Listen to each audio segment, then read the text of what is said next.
episode 154, the only podcast that is still doing podcast after Barbie and Oppenheimer came out. True. Just us. There are no other movie podcasts. Everyone else is on strike. Yep. Facts. We're breaking the picket line for podcast. Exactly. Many people have said that movies are just over after Barbie and Oppenheimer, and I'm here to tell you, no. There are there is one good, maybe two good movies, and a lot of shit to wade through right now. Just have they even released like the scores for that Talking Pets movie, Strays? Oh God, I haven't even thought about That comes out like tomorrow, and they haven't. I'm released definitely anything on smoking weed in my house on one random night and watching that film. 100% chance. when it I comes. probably won't when it- see it in the movie theater though. Yeah, when it comes to VOD in 2 weeks, we're gonna be Yeah. able to. I don't know anyone who saw the trailer for that and was like, "Yeah, I'm gonna go see that." It got laughs in my theaters, but then all of a sudden it's like, oh wait, these super funny people are also on strike, so they can't promote the movie and do the thing. So I don't know anybody that's talking about it at all. Yeah, that part really sucks. Oh, Like literally all of our actors and actresses are just not doing anything. And of course it's because of the strike, but we're really starting to see the effects of that. And I think we're going to keep seeing it at the box office, Well, including with Turtles. Blue Beetle is a big one Yeah, right now. That movie getting was gonna killed. flop anyway. Sorry. that's fair. That's fair. Yeah, Sorry to but be it the one to actually tell you. has good reviews so far, relatively, especially for a DC movie. But this Mo should saw it. tell She you- said it was great. She said she had a good time. This should tell you she we're also probably said going to see it, but you She know, also said the theater was empty. So, you know. Stray, this should tell you something about that Strays movie, and this is not the movie we're talking about. Most movies come out on Wednesday nights now, or Thursday morning, relatively. That review embargo has not lifted. Nope. Bad sign. That's not good. Bad sign. Anyway, this week we're actually talking about a really good movie. A couple weeks late on this, but it doesn't seem to matter because not enough people watched it to start with. So if you haven't watched it, go watch Teenage Mutant Ninja Turtles: Mutant Mayhem. Came out just a couple of weeks ago. The new installment from Seth Rogen and company, actually, who continues to just take sort of. I mean, not to say that Teenage Mutant Ninja Turtles isn't one of the most popular comic book franchises of all time, but it's not necessarily on the level of the Marvel movies. So he's taking all of these tertiary sort of superheroes and making them into major franchises, and that's actually really interesting that he continues to do that. Yeah. So Teenage Mutant Ninja Turtles, Mutant Mayhem came out a couple weeks ago. Rated PG, hour 39 minutes, breeze in the theater. 7.5 on IMDb. Number 5 ranked trending popularity movie right now. The film follows the Turtle brothers, as they work to earn the love of New York City while facing down an army of mutants. Directed by Jeff Rowe and Kyle Spears, written, of course, by the team of Seth Rogen, Evan Goldberg, and Jeff Rowe also has a writing credit. This also stars everyone in Hollywood, including Seth Rogen and Rose Byrne, uniting once again, as they always seem to do. But the cast of the Turtles are the ones that actually really get a lot of shine here, voiced by people you may not have ever heard of, teenagers you may not have ever heard of. Micah Abbey as Donatello, Shannon Brown Jr. as Michelangelo, Nicholas Cantu as Leonardo, Brady Noon as Raphael, and Ayo Itabiri, who is now in everything, as April O'Neil. Yeah, I'm here for it. Love that for her. Our queen from The Bear. But yeah, everyone in Hollywood: Seth Rogen, John Cena, Maya Rudolph, Rose Byrne, Jackie Chan as Splinter, Giancarlo Esposito rather, as Baxter Stockman, Ice Cube as Superfly, Paul Rudd, Hannibal Buress, Post Malone, Mr. Beast. T, do you know who Mr. Beast is? Sorry, I'm having audio issues. I do know who Mr. Beast is, yes. I know of Mr. Beast. I've still never watched one of his videos ever, and I don't think I ever will. But same you are the one. Yeah. Apparently. I'm just subscribed in case he gives me totally not clickbait. I gave a poor person $1 million sort of thing. Didn't he host like a real life Squid Game or something? Wasn't that him? He did do that.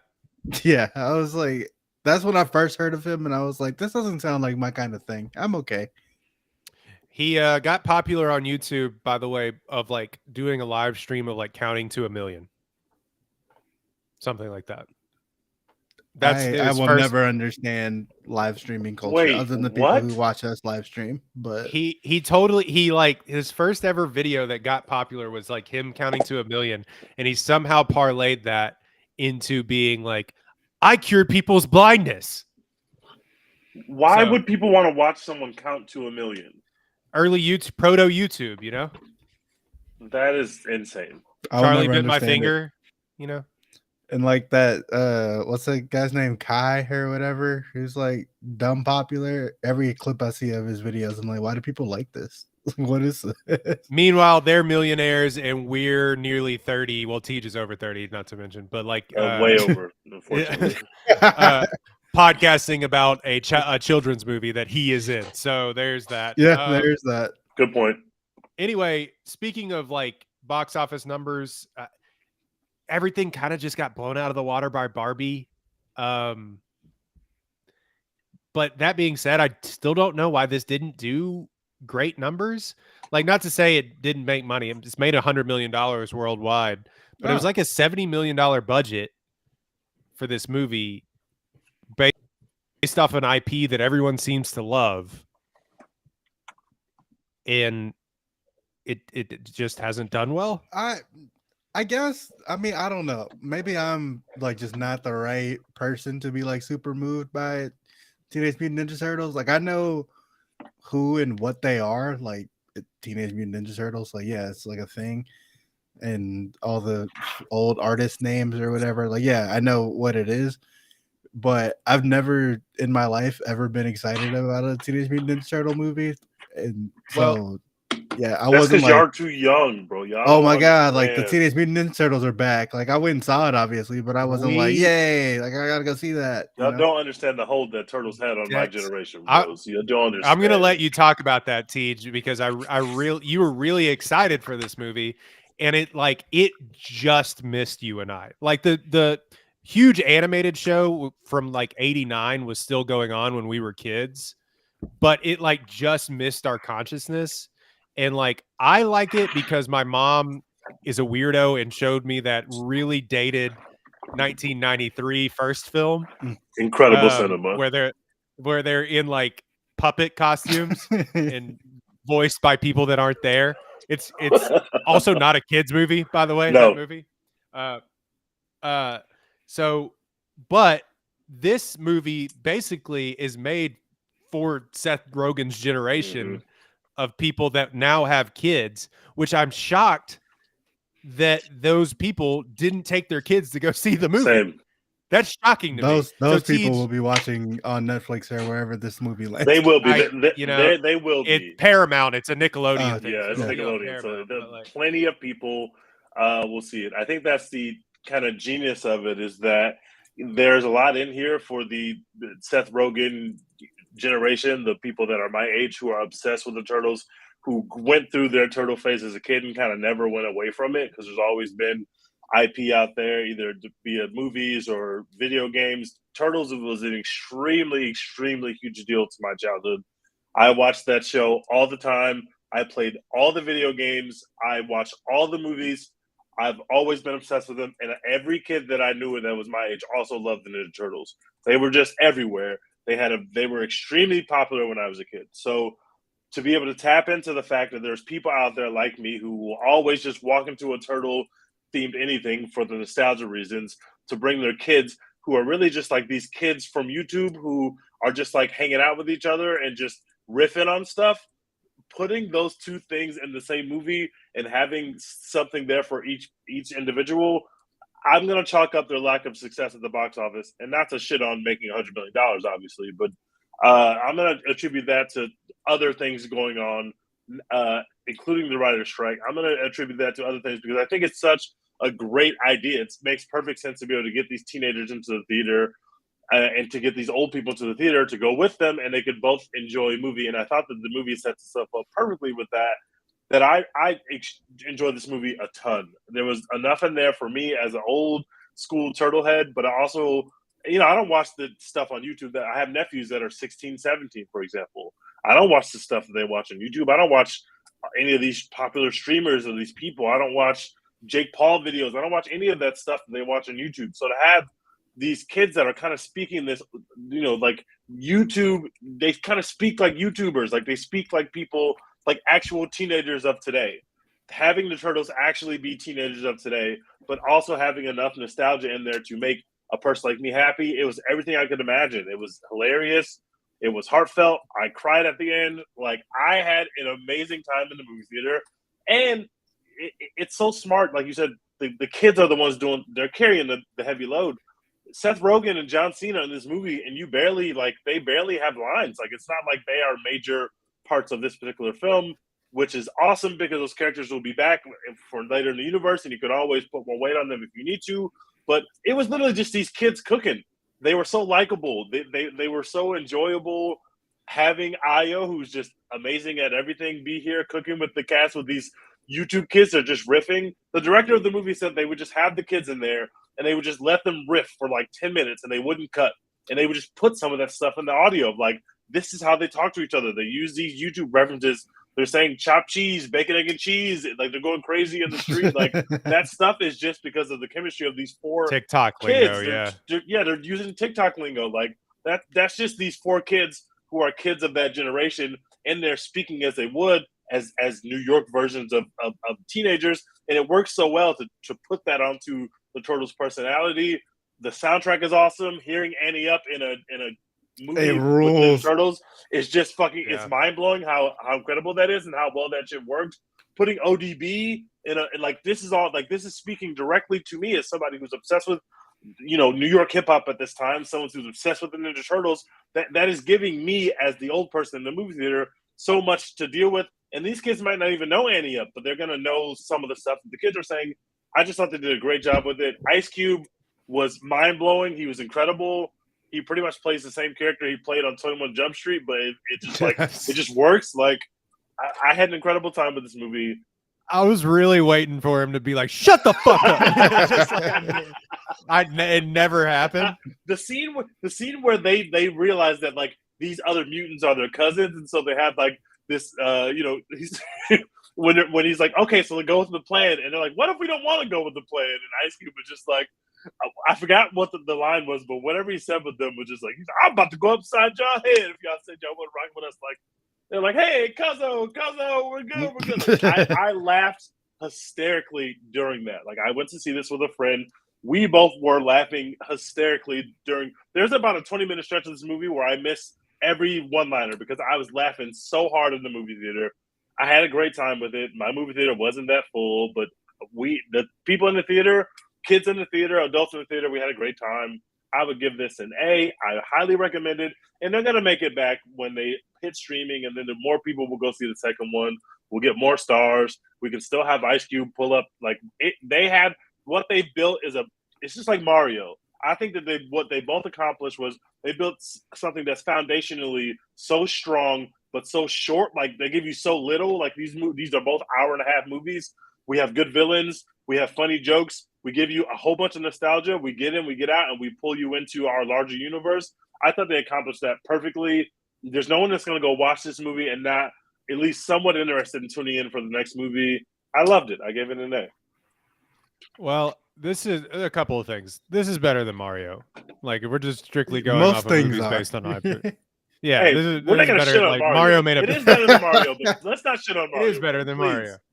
Mario. I'm not. Like, we sat here and we're like, that movie was fine, good for kids. Yeah, but it's like a B- at best. Like, this borders on A for me too. And like, there's a couple things working here. Is that one?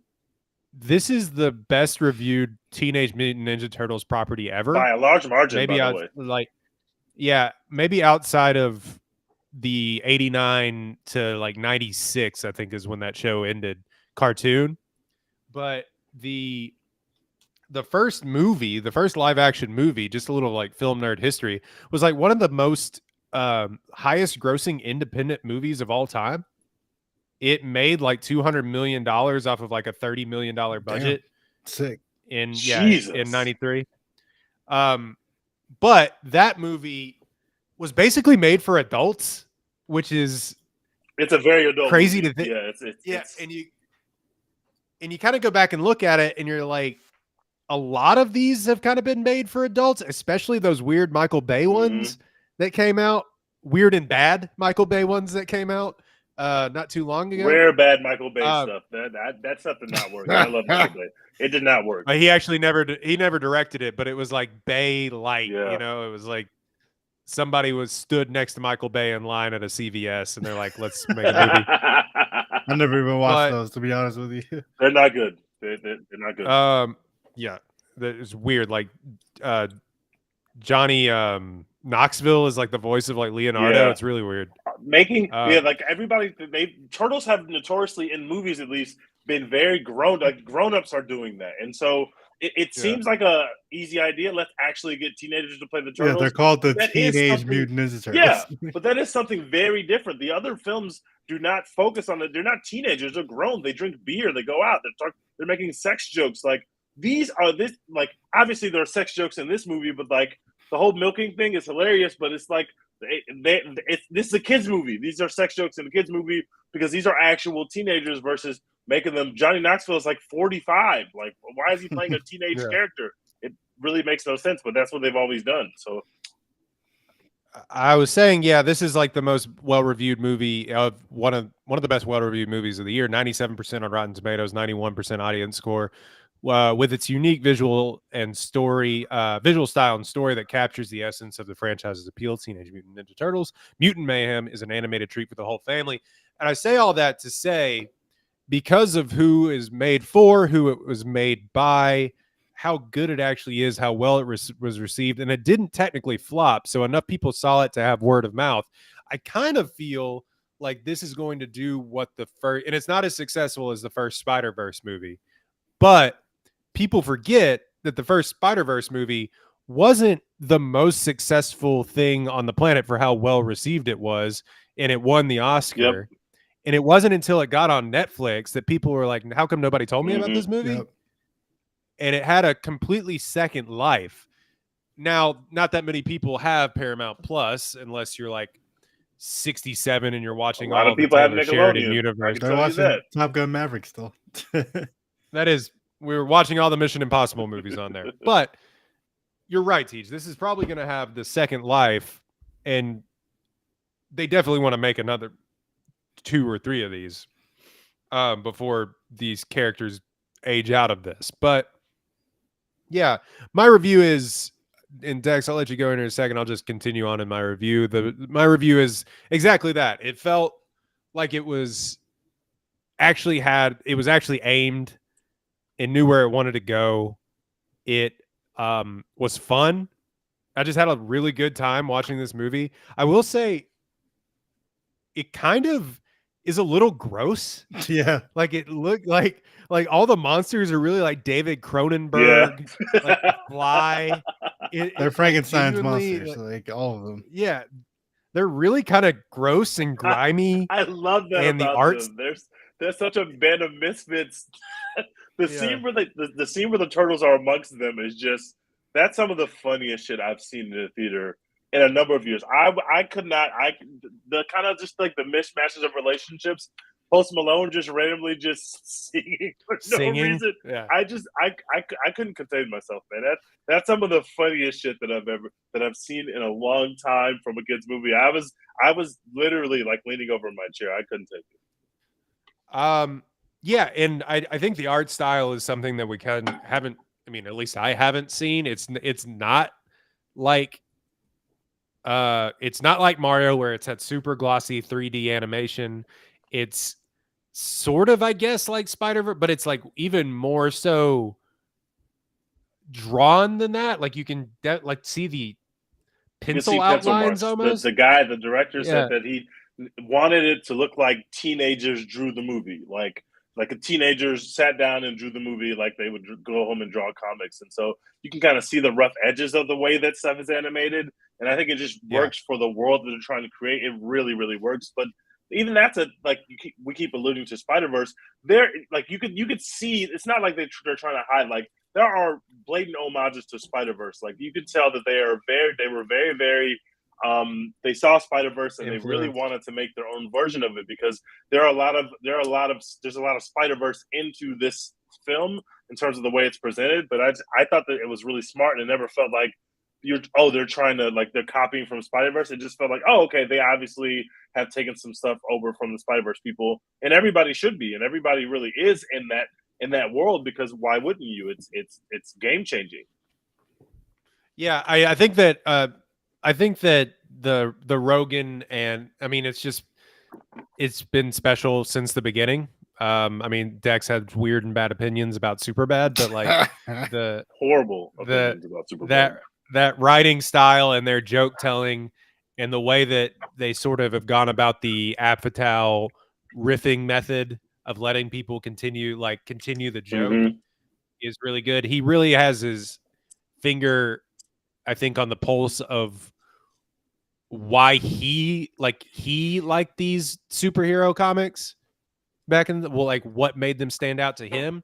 And so you can really see when somebody really appreciates a property, how much love and care they put into it. And it seems like they kind of have a really good idea of what this is and what they wanted to make, and they executed it.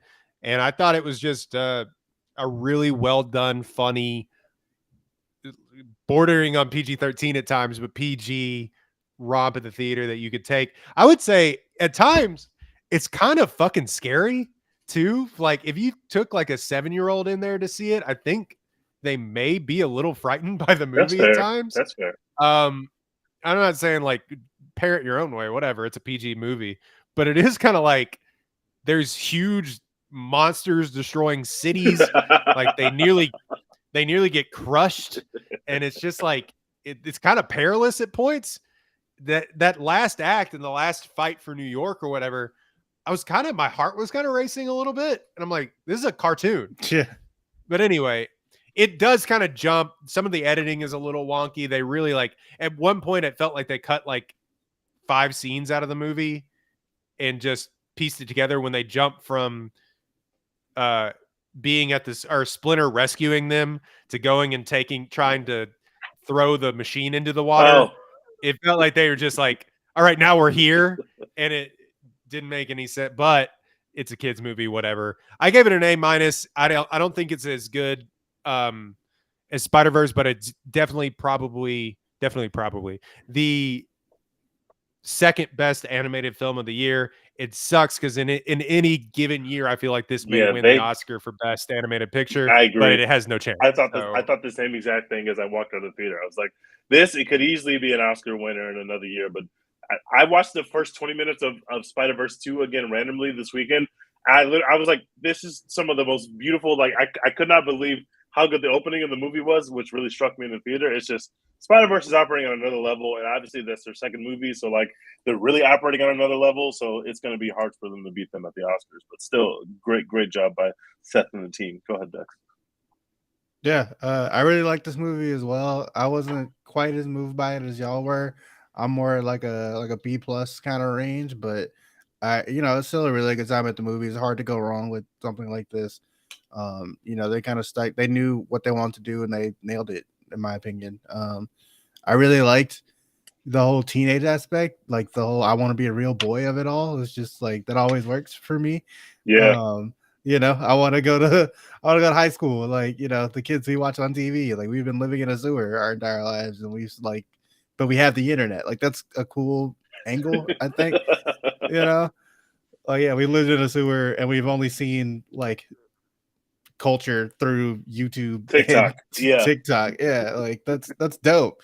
And then they're like, oh, you go to high school, you must be so fucking cool. And they're like, wait, you're the girl who's like just vomited like doing the news? Like that's wow, you're a bum. Like like that's fun. That's a really cool angle. And then obviously like the the mutant mayhem of it all. The humans are all garbage and they hate us and because we're different and they want to kill us or whatever.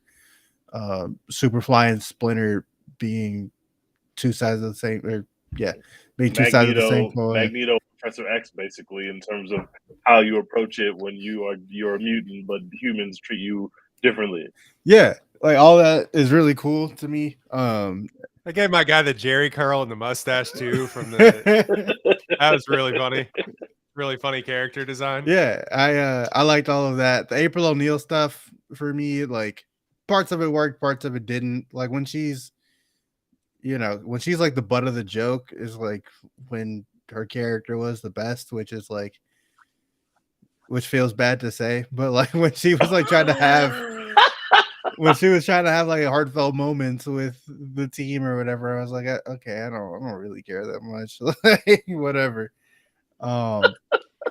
And then the action was a little up and down for me. That's like probably where I take off the most points. There were parts of it where I was like, I can't really tell what's happening.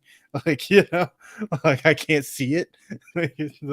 Yeah, the garage fight scene was awesome, and then it was sort of devolved almost into like a CGI clusterfuck at the very end. Like the big, like when he has like horse legs or whatever. I'm like, what is going on? What am I looking at right now? I couldn't even tell. Like I knew he was a kaiju, but like at the part where like they shoot the little thing and it hits the one horse, he was like, I didn't need the horse. I was like, oh, I couldn't tell that like these individual horses made up his body. Like it hadn't rendered enough for me to be like, oh, I can see that. Like I understand that. So I agree with some of that. Yeah. So like I take off a few points there, but overall, like it's hard. Like I said, it's hard to go wrong with a movie like this. Like I feel like at any point I can beat, like if someone was like, let's watch Mutant Mayhem, I'd be like, all right, yeah, like quick hour and a half, it's fun, a lot of laughs in here, heartfelt story, it's good. B+. We didn't mention Paul Rudd or Jackie Chan also in this film. Very funny. Yeah. Paul Rudd just being like, I forget what he said when he stuck the stick into the brake and he was just like, not cool, man. Stuff like that is very like Paul Rudd. It's just like, I thought we were vibing, like, man. We were vibing. Can you drive? Yeah. Can you drive? No. This is stuff like that. I anything Paul Rudd is in automatically bumps points for me. Like, I'm not quite sure how good this new season of Only Murders in the Building is, but Paul Rudd's in it, so I'm like, I gotta pay attention. I haven't started it yet. I gotta get on that. It is the same. There are murderers in the building. More murders, more buildings. Yeah. Anyway, I don't. There's probably a larger conversation to be had about animated films in general. Of course, we've seen kind of the lean into IP.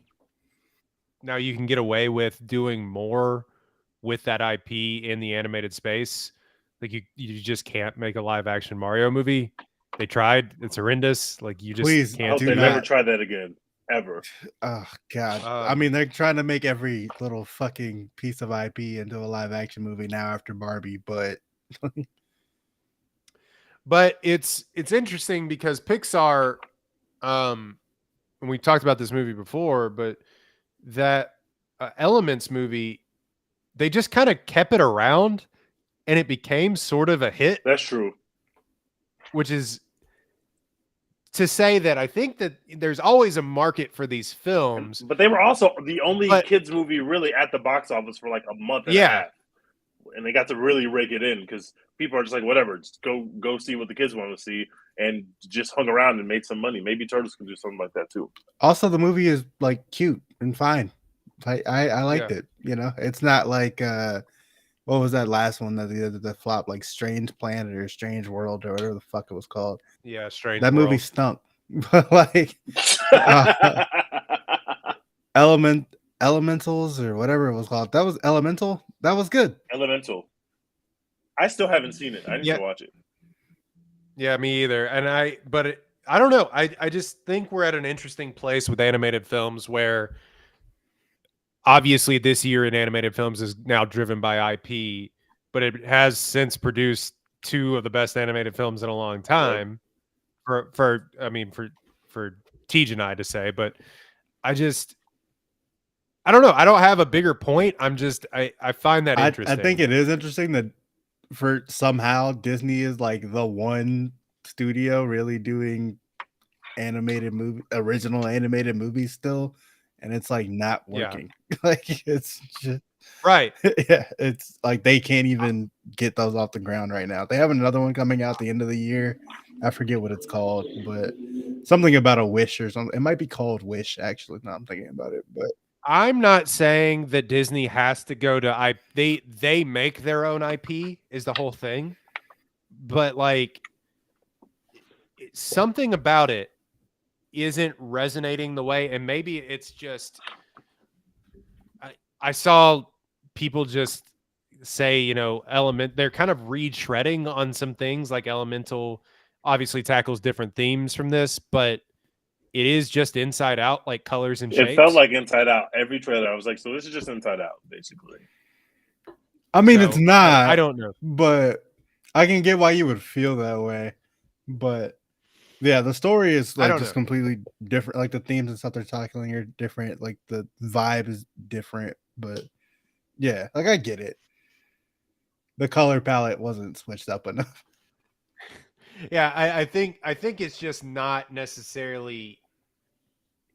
I say this, and then they made a movie completely about coping with death and your own mortality over the pandemic. But like, it's just the lack of chances. I think are piling up. I think for Pixar, and not necessarily the storytelling chances, but the animation style chances, as in they were the head of making digital animation. Like they made it a thing with Toy Story. Yeah. And I think people caught up a little bit. Can't they just drop another Toy Story movie or another Monsters Inc. movie and get me right back to the movie theater? Like, why isn't that where we're going? I mean, they're making another Toy Story movie, but that's not going to come out till 25 or whatever. And we're bringing Mike Wazowski back. I'm in for that. I'm in. Anytime Mike Wazowski's around, I'm around. But it's something like both the new things have really missed. And it's just weird because Pixar had such a stranglehold on this space for so long. But if you look at like something like Spider-Verse and something like anything Pixar's done since Toy Story 4, we're not even talking about the same in terms of quality. We're not even talking about the same universes. Like we're not even close, bro. And that's bad for Pixar. That's not great. They've had some good shit in there though. Like, I mean, Soul was fine, but Soul, it ain't no I thought Soul was great. Turning Red was great. I mean, we love Turning Red on this podcast. Turning Red was really good. Okay, I'll give you that. And like, they're really like the only people doing like new shit, which is crazy to say about Disney. Well, that's what I'm saying. Is like they make their own IP. They pave their own. They walk their own path. Yeah. But I think, to our eye, I mean, there was stuff in Soul that I was like, is that like they did? It looks like a photo. New York City. Yeah. Did they just shoot New York City? But like, I think to our eye, to our untrained eye, it looks a little stagnant comparatively to where they were. Yeah, they don't have the comic book going. Yeah, exactly. And I think people were looking for something new and vibrant. And yeah, and I think because of that, people have kind of soured on what Pixar is doing stylistically. Now, I'm not saying I still think continue making stories about important issues and things that people feel and emotions and things like that you're trying to convey, and stories like Turning Red that need to be told in the animated space. I think that really but works. It is just interesting. But you gotta have something look different too. Sure, like part of the reason why some of this other stuff is working is because it just looks different. We're comparing it, you know, seeing something like Turtles or something like Spider-Verse against seeing the Pixar stuff, which largely looks the same. It's not like these movies look very different. Like you just said, there's no way you could see the trailer for Elemental and not think about Inside Out. There's just no way that you your brain's going to make that connection, assuming you've seen Inside Out. And so I just think they need a different look in terms of animation style, and maybe not like the content will remain the same, but the animation style, unfortunately, has got to be a bit fresher to keep up with some of these other things that are people trying new shit and coming up with what they come up with. Now, I'm not saying I'm almost like, we have talked about how we don't really care about IP movies and it doesn't bother us that much. After the news of all the Barbie stuff, I'm getting close, guys. Yeah, Mattel being like, we're gonna just make every single product we've ever owned into a movie, and we're starting with fucking Lena Dunham. I was like, you know what? That's nasty. Let's fucking not, actually. I might have made this point before, but I just don't understand. Even if that's the plan, why are you telling us that? Why do you think that we, after Barbie, we're still on the high, want to know that you're making a fucking Hot Wheels movie and a fucking casting Lena Dunham and stuff? That Polly Pocket, like, we don't care about Polly Pocket or Lena Dunham. And I don't understand why you announced them all like this, as opposed to, you got one hit, but that doesn't mean that we want to watch a Hot Wheels movie. No disrespect. I don't care about the Hot Wheels. Movie studios have to stop doing this thing where they put out like upcoming movies like it's a fucking college course syllabus. Like, I don't need that. Like, give me one thing at a time. Like, if they had just told me, okay, we did Barbie and we're coming with Polly Pocket next. Cool. Don't be like, we're working on Polly Pocket and Hot Wheels and G.I. Joe and blah, blah. Like, no, stop. Like, I don't need this. Which one do you want to sign up for? Just give me one fucking movie. All right. I'm tired of having homework. Barbie is like a home run, but you show me you can hit a double, hit a triple. I don't know that, but at least show me that you can do that before you start shoving these other properties down my throat that I don't. Nobody, Polly Pocket, people don't care about it like Barbie. People don't care about Hot Wheels in the same way they cared about Barbie, even though you sold a lot of Hot Wheels toys. Like, there's still some kind of cultural touch point that matters, and Barbie's a different level of cultural touch point than other IP. It's just the way it works. Yeah, I'm just already exhausted by like the number of things they were talking about making. Like, what is wrong with you? Like, we're over here having fun. You're giving us fucking work. Stop. Remember to buy. Just buy. And it's just like, oh, we understand that y'all are making these movies really to sell toys and you get to collect twice. We understand it, but that doesn't mean that you can just do it once and then all of a sudden realize that you put us in like a pyramid scheme. Like, come on, bro. Like, we're not we don't love Mattel yet. We love Barbie, but we don't love Mattel at all. We don't. Sorry. Also, bro, I can't go to the movie theaters dressed as fucking Hot Wheels. Like, that's not fun. Like, y'all saw all this shit that just happened with Barbie and Ken, and you're like, well, we heard you like brands. No, bitch. We like Barbie. We like Barbie and Ken. And Barbie, we love women. How about that? Do that first. Let's start there and work our way out. Opposite of Barbie. Like, what are you going to do to make Hot Wheels make us feel warm and tender on the inside? Like, what issues are you tackling by you going to use racism as the color of the Hot Wheels? Like, what are we going to do with Hot Wheels? How are we going to elevate it? It's all about family.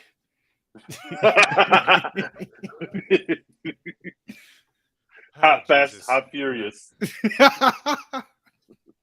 Too hot, two wheels. I can't.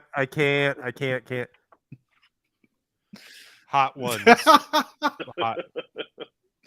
Hot Wheels. Eventually, ones, they will make a Hot Ones movie. Just be prepared. So, Drake, I heard that you like. I was like, how do you know that? But anyway, the Teenage Mutant Ninja Turtle. Right. I don't have much more to say about this movie. I know we haven't podcasted in a long time, but I'm just like, I kind of came away with like, that was good and fun, and I don't need to think about it. I can't wait to watch it again because, like I said, I miss jokes, but the jokes I did catch, they were hilarious. The movie is very self-aware. I think they've created something very fun. And again, I just feel like they have superpowers now in the universe that they haven't even used. John Cena barely gets anything to do. John Cena is one of the funniest people in Hollywood. Like, Paul Rudd is in the same cast as Seth Rogen. I'm also watching Platonic, so I have a lot of Seth Rogen going on in my life right now, and Rose Byrne. And so I'm watching Platonic as well too. It's good. It's good. They're doing good shit over there. Should have been a movie.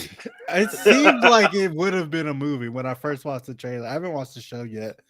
I'm behind on all my Apple TV Plus. Seth, this movie should tell you things should be movies again, dude. So I'm only 4 episodes in, but I haven't yet thought like, oh, this should have been a movie instead. I'm enjoying myself enough to think that this is why they probably just want to do Neighbors 3 because that's what they like to do together. But nobody would do Neighbors 3, so just like, fuck it, we'll do this TV show. But so far, so good. You know why? Because Neighbors 2 sucked. Neighbors 2 was a struggle. I feel Neighbors like if Platonic was a movie, it'd be just a very shitty Netflix movie, like on the same tier as that like Reese Witherspoon, Ashton Kutcher thing. Like, no, it just that is the worst movie I've watched. That movie Adam Kutcher is a dude. bum, so that's not a good comparison. Ashton Kutcher is a bum. He's a bum. That's gonna make my bottom 5 of the year. By the way, it won't make mine. I haven't really watched that many movies. That movie was offensive. I'm gonna have to watch the Ana de Armas Chris Evans joint that they did, or was that? Oh, I'm gonna have to get to that just to like where they weren't even in the ghosted. They weren't even in the same place. Just to feel alive, I'm gonna have to watch like this shitty movie at some point. Is the Dracula movie on your bottom 5 list? Is that movie Snake? What movie? The Voyage of Demeter or whatever it's called. Oh, I haven't seen it yet. I didn't get around to it. Oh, I thought you were going to see that. Punted, I thought I was punted on that. Yeah, some shit came up. I'm gonna try and see it this weekend, actually. But I've heard good things. Yeah, Teenage Mutant Ninja Turtles should be around for a minute until they try to sell it for $28 on VOD or whatever, and then it'll be on Paramount. 28, but I am going to get re-up my Paramount Plus. I was watching all the Mission Impossible, so I think I still have it. So I'm just going to be over there when it has been a pirate's life for me lately. I will say that. To the FBI agent watching this, no, it hasn't. Anyway, what else are we watching? I have a couple of movies to report that I actually did catch up on. That, speaking of, were in theaters and then just dipped really quickly. Sisu and Joyride, 2 completely same movies, actually. Yeah, extremely similar, actually. Yep. Sisu rules. Hell yeah. Can I stream it yet? I can't find it streaming yet. Yeah, you can find it. I don't mean a pirate. I'll send you a link. I guess I could do a pirate. Oh, but yes, you can buy it on VOD. No, see, I don't want to buy it. I want to stream it. I don't know who even produced it. Like, it was a really truly independent movie, I think. But that shit needs to come available, because that's definitely on my list of movies. As soon as somebody tells me where it's at, I'm going to go to watch Sisu. It looked kind of fucked. Rule. That's why I didn't see it in theaters. It is a little fucked. It's like it's kind of like more hardcore than John Wick. Damn. I'm in. Like, the fighting isn't as good as John Wick, and that's kind of what they sell it on, but it's like super gory. It's really, yeah. And Joyride, just a crazy time. What a wild movie. I really wanted to see that in theaters, but I didn't get around to it, unfortunately. I'm definitely going to watch that. Yeah, nobody did. Streaming. Our good girl Stephanie Sue is in it, and she is fucking going for it. This woman is nominated for an Oscar, and there are some parts in there where it's just like, did you know that you were going to get nominated for an Oscar when you signed up for this movie? Oh, interesting. It is. She is going for it in that movie. It's awesome. It's funny. I mean, to be fair, the movie she got nominated for an Oscar for also features like a dildo fight. True. Like, that's true. That's true. Like, but not her in the dildo fight. Fair. in this, she's like adjacent to the dildo fight. If you know what I mean. So it's just like she's around, but it is it's a wild time. It was worth seeing. I do wish I could have seen it in the theaters, but yeah, Joyride was. We were watching No Hard Feelings. I watched that weeks ago. I watched that when that came out. Yeah, stinks. Anyway, I've also been watching a lot of Anthony Bourdain, No Reservations, because that's all. Like, every single episode of that is on Max. So I don't know why, but that'll help you pass the time if you're just looking to do it. Anyway, what are you watching next? I've been watching a lot of Wicked Tuna. That's the show rules. What the hell is Wicked Tuna? It's a show. Is that on Max? It was on Nat Geo. Discovery. Oh, okay. Yeah. It's literally just people fishing for tuna. Yeah, but it's wicked. It's awesome. It's like Deadliest Catch adjacent. Got it. Basically, it's like these people in like Massachusetts or something, I think, who like go out, like they do this for a living, right? They like own boats or whatever, and they have to go out and fish for tuna. They can only catch one a day because tuna are endangered or whatever. And they're like, it's really hard to catch tuna, and also like you never know how good the tuna you catch is going to be. Whatever. Anyway, I was at my mom's house. One a day? Yeah, they're endangered. I had no idea tuna was in danger. I learned something. Yeah, so I was at my mom's house one day, like, you know, just hanging out, talking, catching up with my mom, and Wicked Tuna just happened to be on TV. We sat there for like 8 hours watching Wicked Tuna back to back to back. It was awesome. So I kept watching. I love when cable was still a thing, and we would just watch like all day marathons of the Discovery Channel. Had a minute like Micro Dirty Jobs or Mythbusters.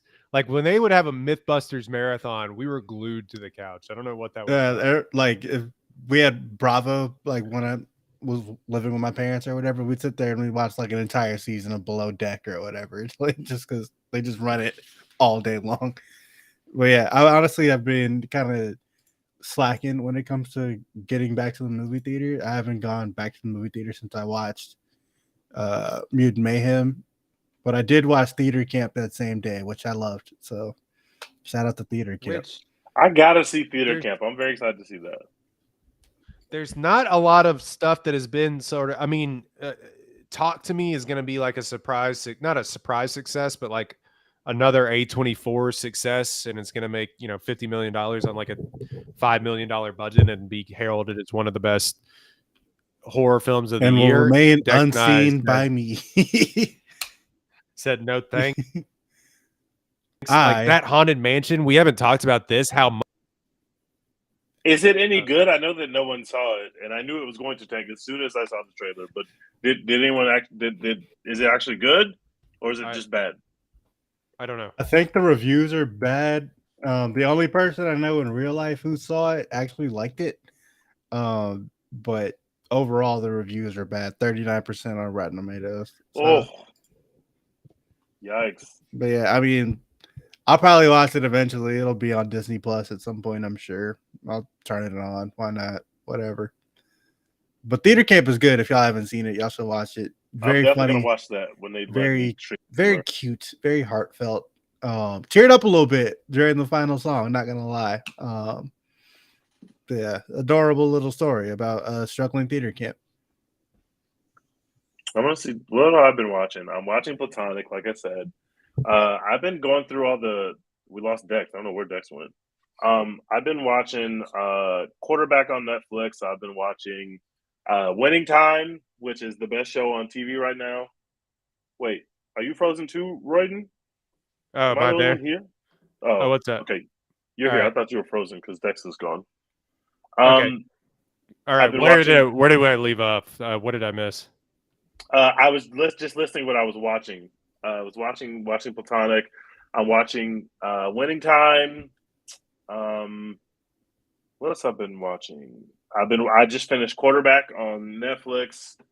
I've just been getting through documentaries and stuff and really bracing myself for the fact that we're about to lose a lot of TV. And so we really are going to have to lean into the classics, both in TV and film, to get us through. Because there's there's literally been no word of any kind of talks are heating up. Things are getting closer. It's literally just a stalemate right now. So we're about to hit the end of all the pre-recorded stuff or other stuff that was already ready before everybody stopped working. So I'm just bracing myself for that. But Winning Time is here. It's keeping me strong. And Platonic, I got to give Apple TV some credit. Although I've been watching Hijack, and I'm 2 episodes in. I'm just not into it. That's a show.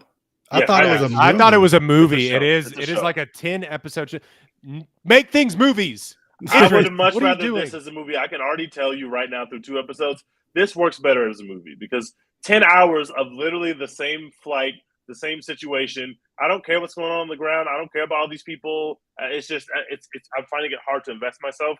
Whereas Platonic is a much easier watch, and it's funny. I gotta watch Silo. I gotta watch Lioness.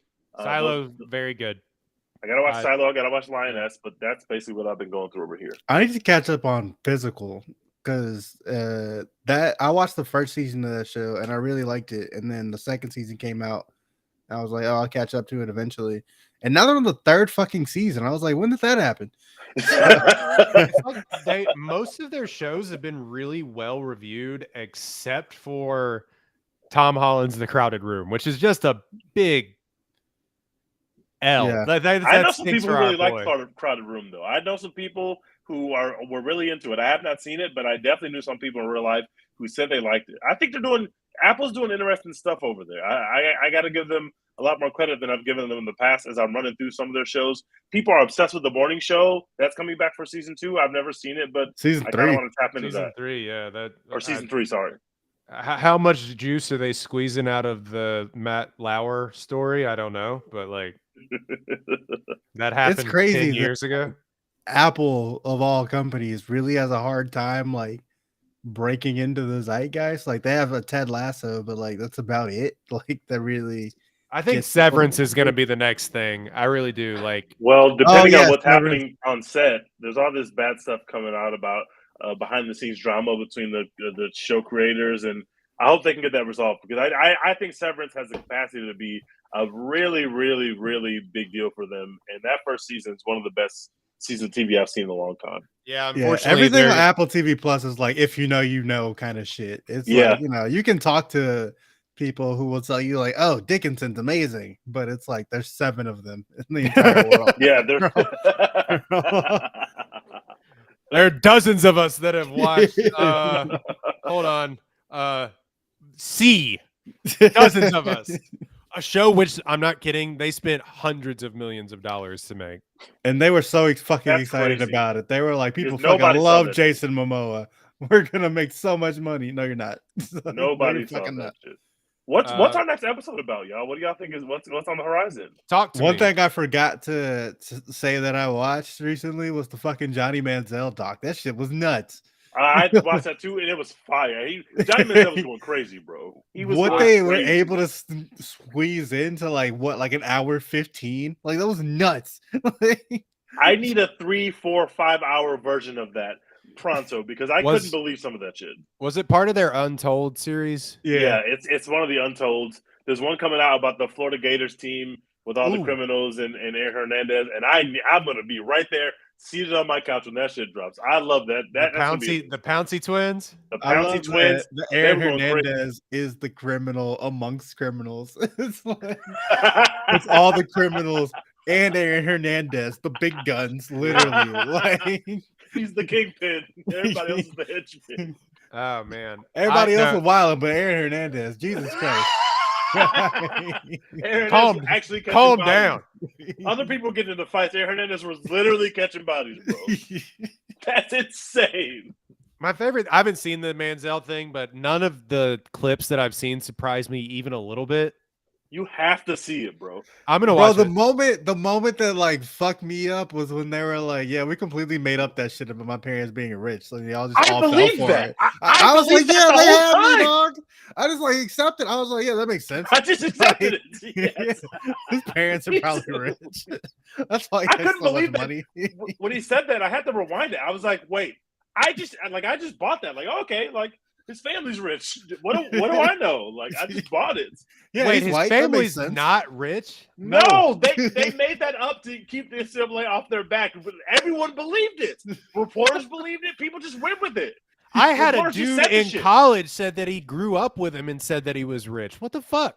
His best friend, that was the one who was running the money up with him. That's the one who created the story. I had a dude that went to school with him in college and said he was rich and a dick, and I didn't question it. I guess he was making it up too. Only half true. Oh, yeah. The part that really fucked me up is that he went out the night before. So he had to stay clean through the whole combine. His agent knew that he had been a drug user and going out drinking. So basically, he was being drug tested the whole between when he ended school and when he's preparing for the combine.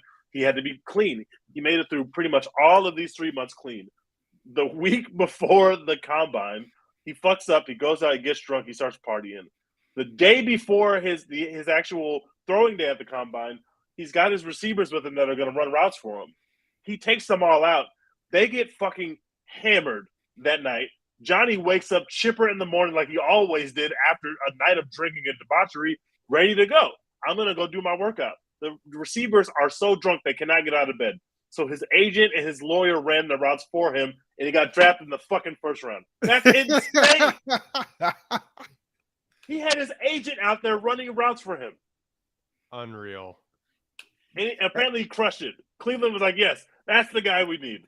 At the actual combine, like apparently he got so fucked up, like right before the actual combine, that they were like, "Yeah, you're gonna say your dad's in the fucking hospital and you can't be here." It's like we can't have you embarrassing.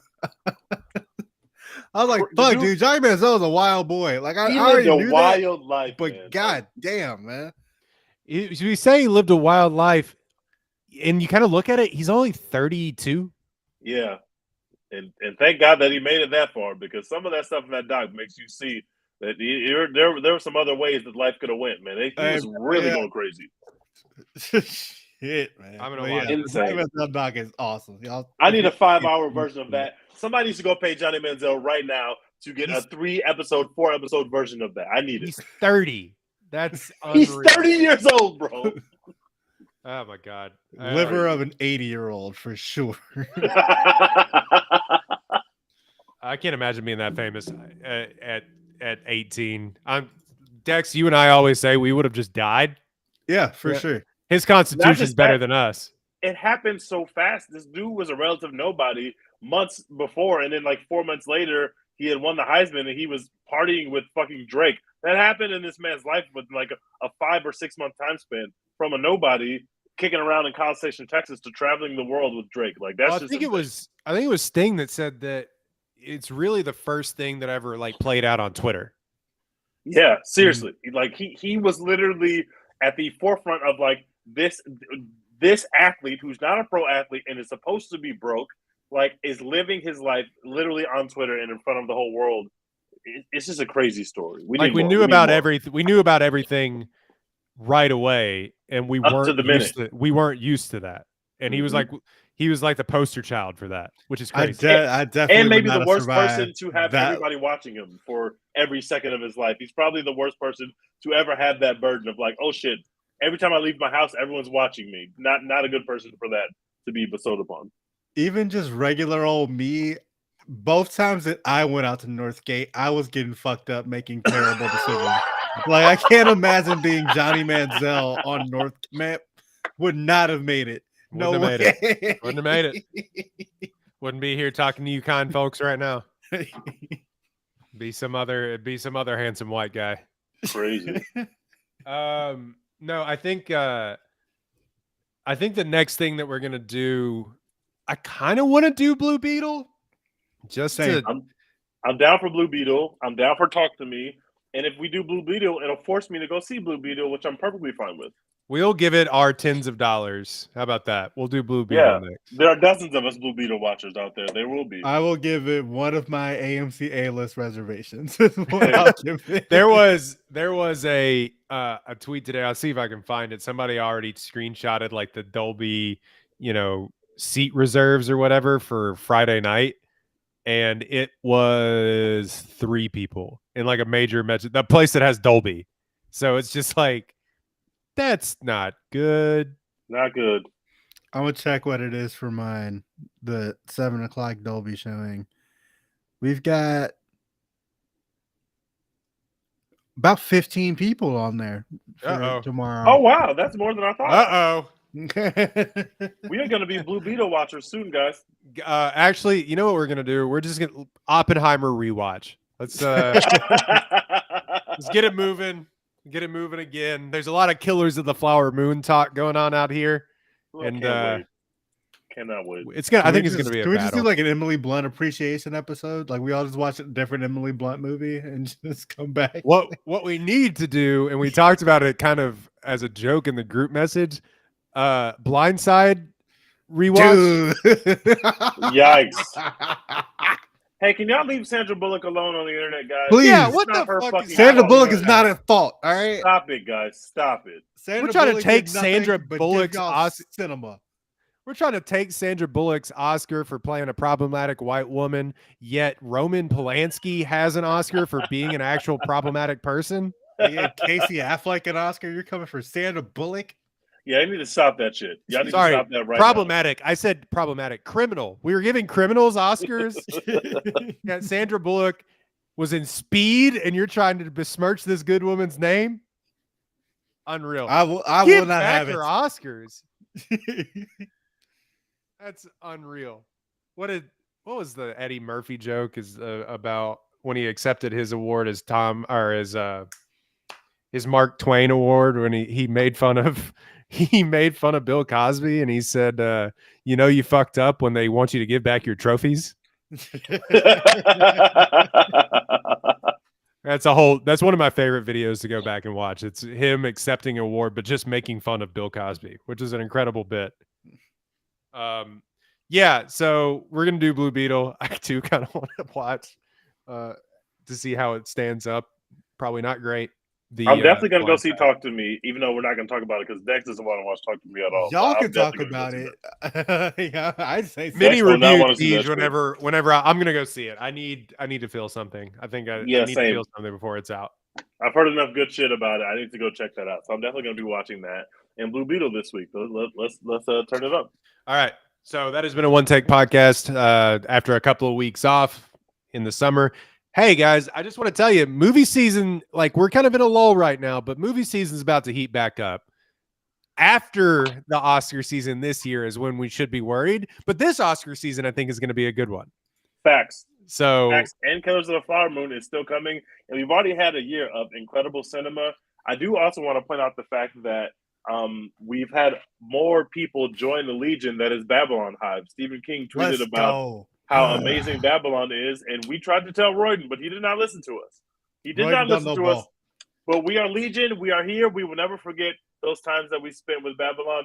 I still haven't seen it for a second time, but I can't fucking wait. I might run that shit tonight. That shit is real cinema. One of the best things about the Barbie success is that people are revisiting Margot Robbie's old shit, and they're like, Babylon, incredible. Incredible. She goes crazy in that performance. Seeing that shit in the theater, they would have been disappointed, just like everybody else. No, they wouldn't have. They would have the time of their life. Now they're going. They would have been like, Margot Robbie is her. Like, there's no way around it. Facts. Tej, I hope you have a pillow and a blanket because you are gonna be there for a while on that couch. The movie's so goddamn long. I will not fall asleep. That is Margot. That is peak Margot Robbie for me in terms of performance. She is incredible in that film. And it's just great. And it's better than La La Land, by the way. And I still stand on that corner. I still stand there. I can't go there. I'm sorry. Yeah, so Oscar season coming up. Bradley Cooper making a push if he doesn't get canceled before then. No, getting canceled will help you get the Oscar. Oh, you think so? Yeah. You have to have a little bit of controversy to get that fucking best actor win. People were and like, this is just the most little bit of controversy. Yeah, that like out of all the things. Just a little bit. It's like, yeah, Mahershala Ali, can you win for Moonlight? Maybe, but you know what you're gonna win for? Fucking Green Book, the white savior movie. That'll get it done. Everyone's pissed that this movie exists. Here you go. Yeah, Bradley Cooper, all of a sudden, you don't really know this, and we're rambling now, but he has like 10 Oscar nominations and no wins. So he's due. Yeah. That is a pretty prominent note he has on that trailer. I'm sorry, guys. That shit is huge. I was like, come on, bros. What are we doing? I'm not gonna lie to you. I didn't even watch the trailer. I just know this movie exists, and I'm like, the first thing that popped out to me was like, damn, Bradley Cooper's nose looks fucking insane in this trailer. That was the first thing I thought when I opened the clip. Which we don't have to litigate this here. There's a lot of people mad about it online. The Bernstein family came out and like really like they're like, nah, we supported it. Yeah, They're like, yeah. actually, that's how our noses look. That's My how daddy they got a look. big ass nose. I don't know what you want me to do. Y'all saw it. Y'all saw it. Why y'all think I never saw it? Y'all get like my daddy have a big ass nose. I saw that shit every day. I was like, damn, dad. Like, I don't know, big what as a fuck. crazy statement to have to put out. Anyway, my whole point was Bradley Cooper didn't even really have to do it. If you look at Bradley Cooper in real life, I don't know why he did that, but that's all beside the point. Yeah. Anyway, he did a Leonard Bernstein movie that got some press this week, and that's coming out this year during Oscar It's season. a fucking Netflix movie, which kill me. Ugh. But we'll see. The thing that I noticed first about that movie was that it was in 4:3. No thanks. Bye. I'm good.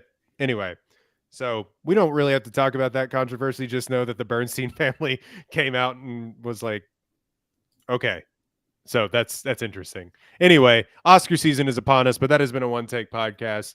One Take podcast on Twitter, One Take podcast on all the platforms. Not on Threads. Follow us on Instagram, but not on Threads. Is that even still a thing? Threads is dead. RIP Threads. RIP all those other ones. What were the other ones? Blue Sky. RIP to that.